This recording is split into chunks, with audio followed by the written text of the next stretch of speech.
My word, ladies and gentlemen, the international break is so boring. It honestly, I can't even get into any of these international matches that's on. Like none of them is remotely interesting or even worthwhile talking about. So let's go through some of the latest Chelsea news that's been popping about. Let's have a discussion about it. Let's have a conversation about it. Let's see what you guys have to say about it as well. So let's go.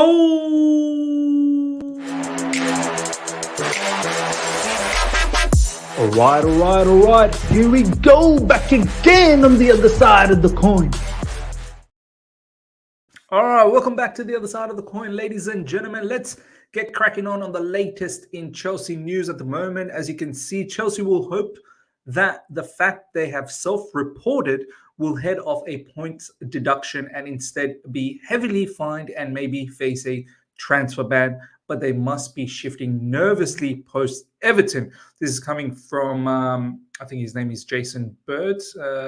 I'm pretty sure that's his name. Let's have a quick look here. Jason Bird of The Telegraph. Look, if you guys missed out on my live stream, which was yesterday, do check that out, where we covered this particular situation in a broad manner, where we had a really good discussion with the live chat as to what is going on. So do check that out.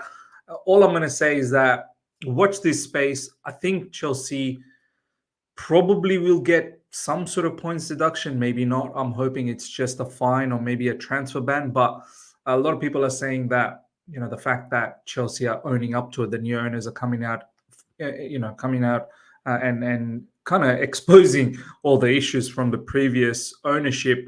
Hopefully, that will reduce the punishment. But other side of the coin, basically the opposition or other clubs could turn around and say that just because you're owning up to it, that doesn't mean that the issues weren't done. Like it's great that you're owning up to it, but the fact of the matter is, these are certain things that Chelsea committed during Roman Abramovich's time, and the due punishment needs to be held out. And they don't want to create a precedent where, in the future, clubs commit these sort of things and they come out in public and openly say it that they've done this and get a reduced sentence.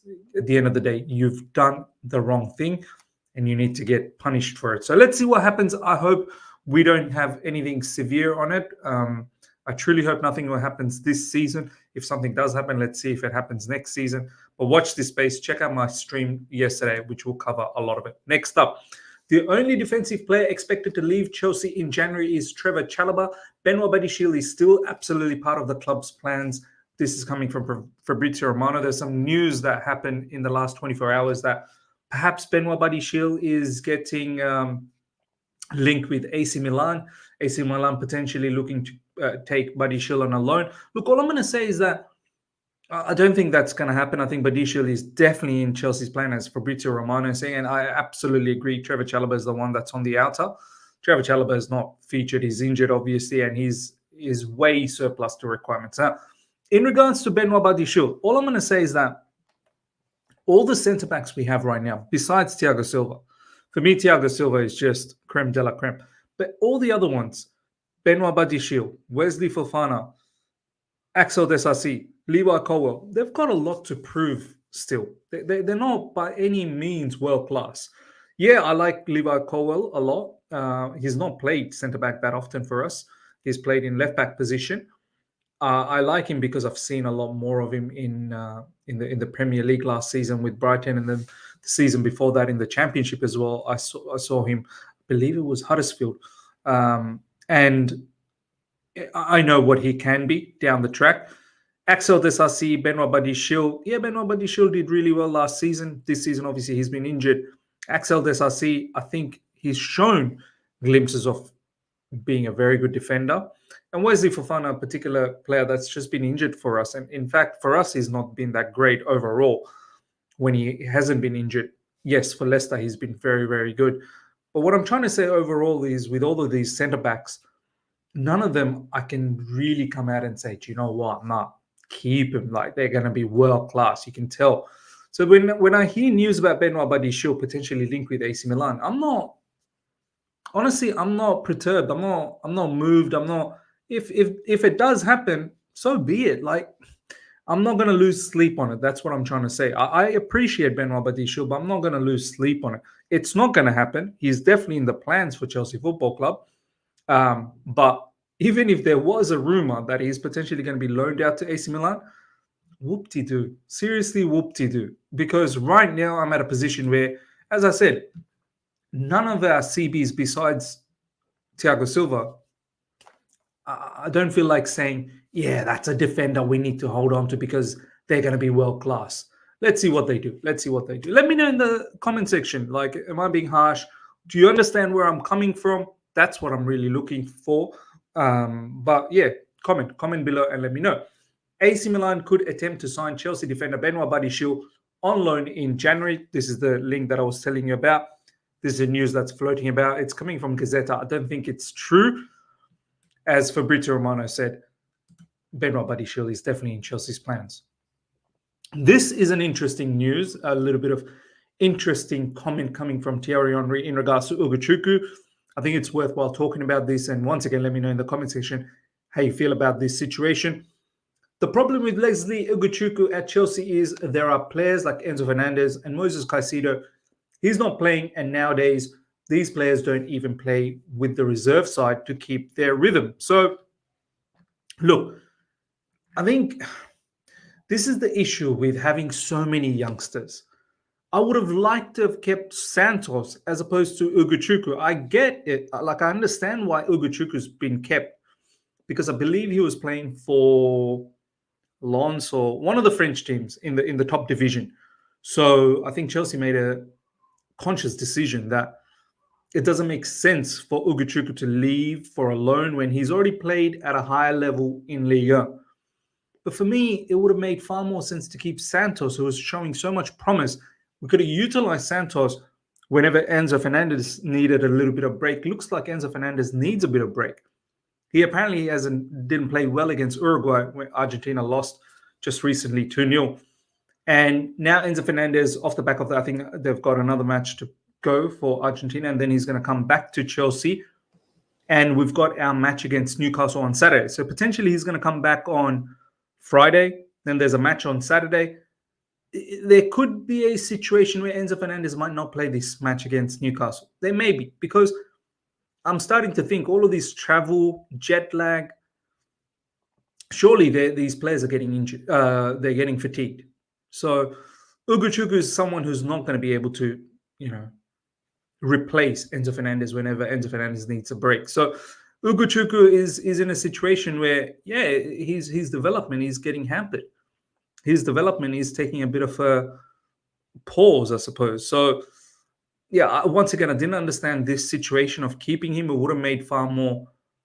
It would have made far more sense had he gone out on loan and Santos stayed. But it is what it is. Let's see how we utilize Ugochukwu down the track for the upcoming fixtures, especially in the December time where there's going to be a lot of fixtures. So you potentially need some sort of rotation. Caicedo falls into the same bracket as Enzo Fernandez, who, they are prominent members of their national team. And this constant travel during the international break, it's a bit mad for these players. But in the comment section, let me know what your thoughts about Leslie Ugochukwu. Him not being utilized, is that hampering his development? Reece James is flattered by Manchester City's interest, but a move isn't under consideration. He loves Chelsea, they love him, and he wants to lift the Premier League as their captain. Look, I get it. Manchester City, they're looking for a long-term replacement for Kyle Walker, and of course, Reece James would be a phenomenal replacement to Kyle Walker, but at this moment, Reece James not leaving anywhere. And now that he's fit, and I hope that he stays fit, what a difference maker he is. Honestly, on that right side, defensively, he locks down the opposition wingers. And then offensively, he provides so much. He can score goals, he can assist. And, we don't like whenever we play with one less attacker, Reece James essentially becomes an attacker for us. And when you're playing with the right amount of attackers, Reece James just becomes an additional player that could cause a lot of problems for the opposition. as I said, defensively, a monster. So right now, yeah, I don't think he's entertaining a move away from Stamford Bridge. He's solely focused on being fit and giving as much as he can to Chelsea Football Club. And let's see, hopefully, under his captaincy, we can win. We can win some silverware. Let's see what happens. Last but not least, ladies and gentlemen, Rooney G. I don't know how to pronounce that last name, but this is a sensation from Copenhagen. If you guys would have seen him against Manchester United recently in the Champions League, and he was being linked with us just before, maybe a couple of days before that match against Manchester United, and I was like laughing my head off. I mean, yet another 18, 19-year-old getting linked with us. It's nice to be linked with Chelsea and other clubs. It means I'm doing something right. As I said before, I don't think about it much. I play for Copenhagen and I'm with the national team now, but it's big. I'm glad they're watching me. So fantastic news that Chelsea are one of those clubs that's looking at Rooney. But he did look like a special player when he played against Manchester United. He looked like this particular player has a lot of talent. He's fast. He can dribble. He's a bit of a playmaker. He can score. Obviously not polished as yet. Very, very raw at the moment. But as he keeps playing for Copenhagen and keeps gaining those experience, now he's featuring in the international scene as well. Yeah, you best believe there'll be a lot of suitors going after this particular player very, very soon. Me personally, we've got a lot of kids. How many more kids do we want to bring in? So yeah, ladies and gentlemen, let me know your thoughts about Rooney G. I think that's how you pronounce his last name. That's the end of today's news update. We'll probably bring back the news again tomorrow evening. We'll see what's popping off. Very hard to do live streams at the moment because not much is happening, but we'll see what we can do. Hope you guys have enjoyed this. Smash the like button if you're here for the first time. Subscribe, hit the bell notification to stay in touch with all my content. Till next time, everyone. Take care. See ya.